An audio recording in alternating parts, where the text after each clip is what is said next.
नमस्कार दोस्तों, स्वागत है आपका हमारे इस चैनल पर। आज हम इस चैनल पर बात करने जा रहे हैं मंगल के ऋण की। जैसा कि पिछले कुछ एपिसोड से हमारी पितृ ऋण पे चर्चा चली रही है, उसी के अनुरूप आज का जो विषय है वो मंगल का ऋण ही है दोस्तों, जिसका जिक्र उर्दू की लाल किताब 1952 के पेज नंबर 126 पर, पेज नंबर 128 पर, पेज नंबर 129 पर और पेज नंबर 133 पर दिया गया है। मंगल के ऋण को लाल किताब में रिश्तेदारी के ऋण से पुकारा गया है, क्योंकि मंगल भाई बहन के मेल जोल, रिश्तेदारी, यारी दोस्ती के में और उनके साथ जो मेल जोल है, ये सभी का कारक है, हमारे बाजुओं का कारक है, हमारे खून का कारक है। पहले की तरह मंगल के ऋण के भी 3 योग हैं। इनमें से जो पहला योग है वो है खाना नंबर 1 या खाना नंबर 8 में मंगल के शत्रु ग्रह बुध या केतु हो तो रिश्तेदारी का ऋण बनेगा। दूसरा योग है मंगल हो खाना नंबर 9 में और बुध हो खाना नंबर 1 या खाना नंबर 8 तो भी मंगल का ऋण, जो कि रिश्तेदारी का ऋण कहलाएगा, वह बनेगा। तीसरा योग है मंगल हो खाना नंबर 7 से बाहर और खाना नंबर 1 या खाना नंबर 8 में मंगल के शत्रु बुध या केतु हो तो भी रिश्तेदारी का ऋण बनता है। यानी कि मंगल इन 3 योगों में अपना निर्माण करेगा, ऋण का निर्माण करेगा। अब इसके कारण क्या है? ये ऋण पिछले जन्म में खुद या किसी हमारे बुजुर्ग के द्वारा अपने ही खून के रिश्तेदारों के साथ किए गए धोखे या किसी प्रकार की यार मार, अर्थात किसी यार की, किसी दोस्त की पीठ पे छुरा घोंपना, उसको उसके साथ विश्वासघात आदि करना, इन सब की वजह से ये ऋण बनता है। किसी को धोखे से जहर दे देना, अगर वह किसान है तो उसकी पकी हुई फसल या उसकी पकी हुई खेती को आग लगा देना, या किसी भैंस को जो बच्चा देने पर आई हो या अभी उसने बच्चा दिया ही हो उसे मरवा देना, क्योंकि हमारा उस वक्त विलेज एरिया ज़्यादा था जब ये किताब लिखी गई। किसी का मकान जब बन रहा हो तो उसे किसी भी तरह से बर्बाद कर देना या बनने पर आग लगा देना, ऐसी साजिश रचना। आज के हालात अनुसार कैसे भी उसकी जो शिकायतें हैं जिला प्रशासन से, लोकल सरकार आदि से, पुलिस आदि से करके उसे किसी झूठे केस में फंसा देना, किसी परिचित को पहले विश्वास में लेना, फिर उसे झूठ बोलकर उससे व्यापार में धोखा दे देना, उसके साथ किसी भी प्रकार का विश्वासघात करना, जिसकी वजह से वह इंसान या उसका परिवार तबाह होने की कगार पर आ जाए। इस तरह के कार्य करने से मंगल देव नाराज हो जाते हैं और मंगल के ऋण अर्थात रिश्तेदारी के ऋण का निर्माण होता है। इस जन्म में इस ऋण की निशानी ये होगी कि इस तरह का जातक अपनी रिश्तेदारी में बदनाम होता चला जाएगा। रिश्तेदारों ने इस जातक से अपना मेल जोल बंद कर दिया होगा, क्योंकि धीरे धीरे इसने सभी को धोखा दिया होगा, या जब भी खुशियां त्योहार मनाना या उसका समय आएगा तो यह उससे दूर भागेगा। रिश्तेदार भी इससे दूरी बनाकर रखनी शुरू कर देंगे या रखते होंगे।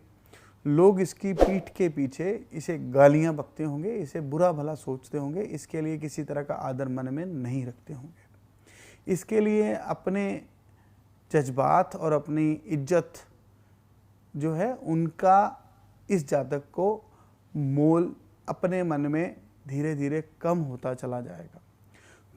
और तो और खून की बीमारियां, कैंसर, ऐसे रोग भी देखे गए हैं जिसके कारण सारा घर परिवार तबाह हो जाता है।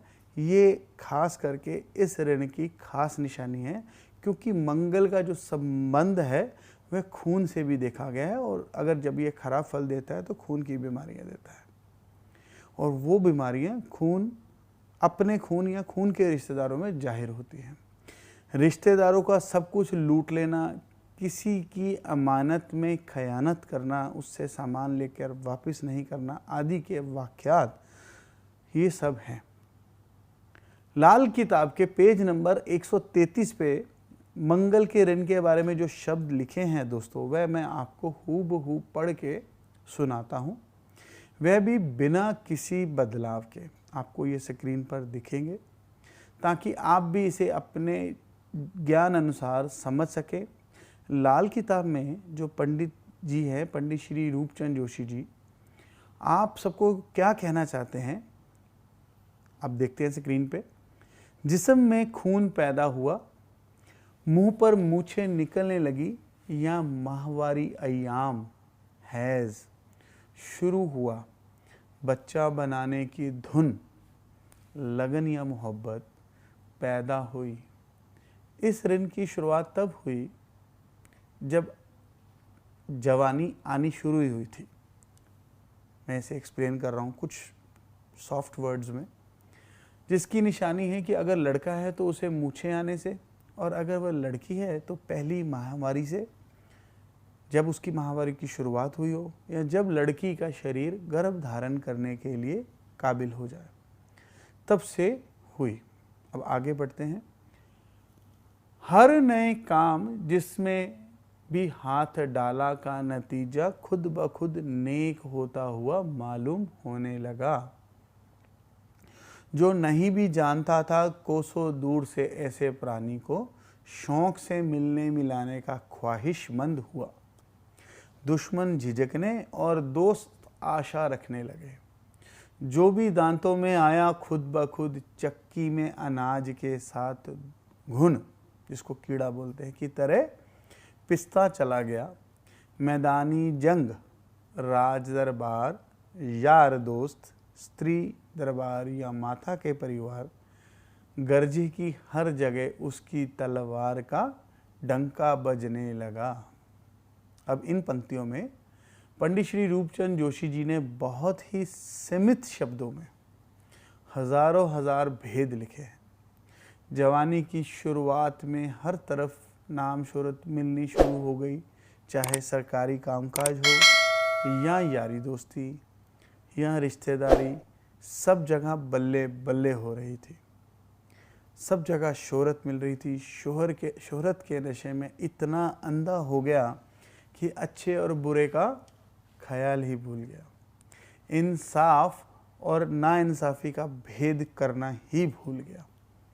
बुरे के साथ अच्छा और अच्छे के साथ बुरा, ऐसा सलूक शुरू कर दिया। जब किसी का बुरा किया तो ये भी नहीं सोचा कि इसके साथ कितने बेकसूर उनका भी बुरा होगा। ताकत और हुकूमत के नशे में लोगों का हक मारना आम बात हो गई। अब आगे पढ़ते हैं। मगर अचानक दम के दम में क्या हुआ कि गुमनाम आग भड़क उठी। छत पर पहुंचने से भी थोड़ा ही नीचा था कि कमर टूट गई। छाती की हड्डियां आ टूटी। खून में गर्दिश में हुआ। किसी यार दोस्त ने मदद ना की और मिट्टी की डली के इल्जाम में ही उसका खून बहा दिया गया। अब इसका मतलब क्या हुआ दोस्तों? है तो बहुत आसान। दौलत, शोहरत, ताकत के नशे में क्या क्या पाप नहीं किए, पर अचानक वक्त बदल गया। आसमान की ऊंचाई छूने की तमन्ना पूरी अभी होने ही वाली थी कि कुदरत का ऐसा कहर टूटा, कमर ही टूट गई। वक्त ने करवट उल्टी तरफ ले ली। छाती की हड्डियां, अब ये जो पंडित जी ने शब्द लिखे हैं, इसका मतलब है अपने संगी साथी, यार दोस्त, बिजनेस के पार्टनर या जिनको ये साथ लेकर घूमता था, सबके मन और ईमान से उनका मन और ईमान बदल गया। मन में लालच आ गया। किसी ने धोखा दे दिया, किसी ने गबन का इल्ज़ाम लगा दिया। छोटी सी मामूली चीज़ के लिए अपना रिश्ता तोड़कर सरकार को इसकी सब पोलें खोल दी। जिससे कैद होने की नौबत तक आ गई। रहम, अब इसको पढ़ते हैं आगे। रहम ने साथ छोड़ा, मुंसिफ ने नज़र फेरी और जिंदा ही कब्र में गाड़ दिया गया। वह अपने धर्म ईमान पर चलता रहा, हर एक का भरोसा रखा, मगर जाहिरदारी दुनियावी खांड ने शीशे के बारीक टुकड़े के रेत का सबूत दिया। मुंसिफ, इन पंक्तियों में जो मुंसिफ है ये उर्दू का शब्द है, इसका मतलब है फैसला करने वाला, जो जज, जो मैजिस्ट्रेट है। अब सजा पाने वाला तो यही सोचता रहा कि जो मुंसिफ है ये तो मेरे साथ हम प्याला हम निवाला थे, इसलिए इन पे विश्वास वह करता है कि ये शायद मुझे छोड़ देंगे। पर इसके उलट मुंसिफ ने सज़ा भी ऐसी दी कि जिंदा ही कब्र में गड़वा दिया। जिसे वह मीठी शक्कर समझ रहा था, उसने कब्र पे पड़ने वाली रेत का काम किया।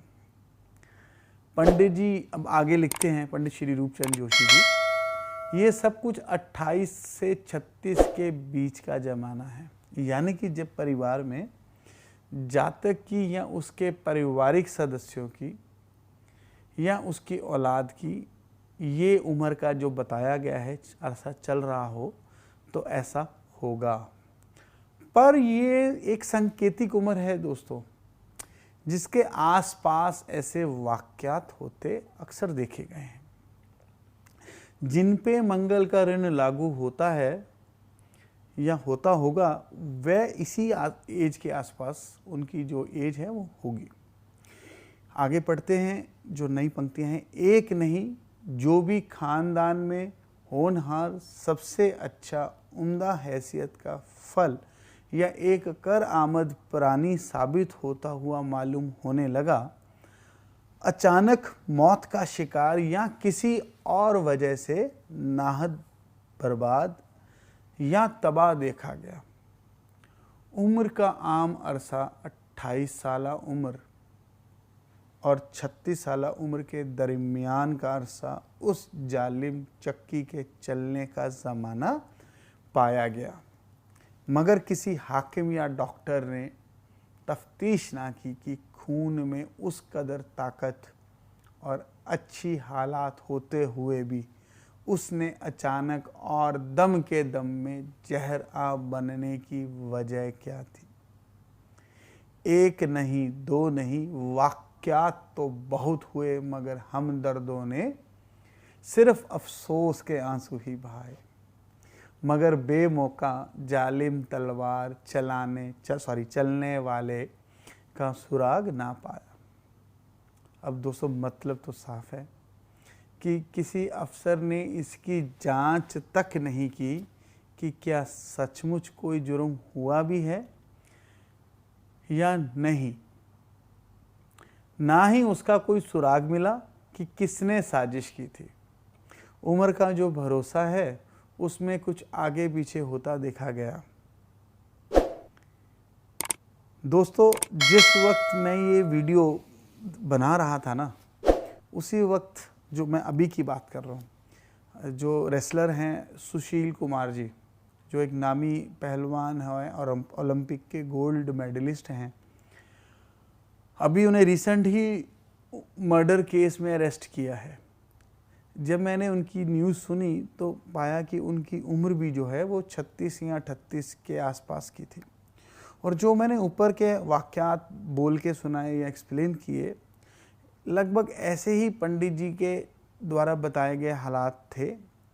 उन्होंने जो लिखे थे उसके साथ उसका पूरा मेल बन रहा था। तो मैं क्या समझूं उसे कि क्या उस पर भी कोई पितृ ऋण का श्राप लागू हुआ था। ऐसे ही हज़ारों एक्सीडेंट जब मेरी इन वीडियो को देखकर आप न्यूज़ सुनेंगे ना, तो आपको उनका एहसास वो न्यूज़ पढ़ के होगा। और एक बात, एक बॉलीवुड मूवी है रेड, अजय देवगन की। एक बार आप इस ऋण को समझने के लिए उसे भी देखना, आपको बहुत अच्छी तरह समझ आएगा कि ये ऋण कैसे फलित होता है। बिल्कुल सटीक उदाहरण है। बहुत जल्दी आपको इस ऋण का समझ आएगा। अब इसका उपाय क्या है लाल किताब में? मंगल के ऋण के उपाय में कहा गया है कि सब खून के रिश्तेदारों से बराबर बराबर का पैसा इकट्ठा करके एक ऐसे आदमी को देना जो शनि का काम करता हो। अब उसकी निशानी क्या है? जब हम बाहर से अपने शहर या अपने गांव में दाखिल हों तो इसी के दरमियान शनि का कारोबार करने वाले लोग, जैसे कि कोई कारपेंटर की दुकान हो, कोई शोरूम हो, वुडन शोरूम हो, कोई बिल्डिंग मटेरियल की दुकान हो, कोई लोहे का सामान बेचने की दुकान या कोई डिपो हो, कोई तेल बेचने वाले, कुछ पेट्रोल पंप वगैरह, या कोई ऐसा हकीम जो देसी दवा आदि देता हो, इस तरह के लोगों को वह जोड़ा हुआ इकट्ठा किया हुआ पैसा दे देना ताकि वह कुछ ज़रूरतमंद लोगों को उस पैसे से मदद कर सके जो थोड़े असमर्थ और असहाय हैं और उनको उनके पास आकर उनका सामान या उनकी फ़ायदे या उनकी सर्विसेज को नहीं ले पा रहे या किसी वजह से पैसा उनको देने में असमर्थ हैं। अब ये कैसे पहचान करेंगे कि वह जो पैसे हैं वह किस तरह के या किस आदमी को देने हैं? उसकी भी कुछ खास निशानियाँ पूरे विस्तार पूर्वक लाल किताब में बताई गई हैं।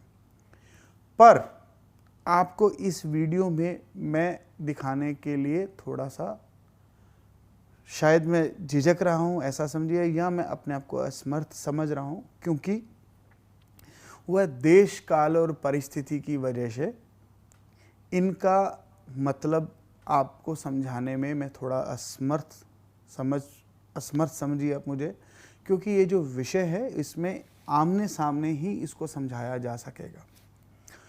इसलिए यहाँ तक जो लाल किताब के अंदर जो वर्णित है मंगल का ऋण, उसका मैंने आपको विस्तार पूर्वक हूबहू वर्णन किया। आशा करता हूँ कि आपको मेरी ये वीडियो जल्द पसंद आएगी। कुछ त्रुटियाँ रह गई हो तो मैं आपसे क्षमा मांगता हूँ और बहुत जल्दी मिलते हैं हम अगली वीडियो में।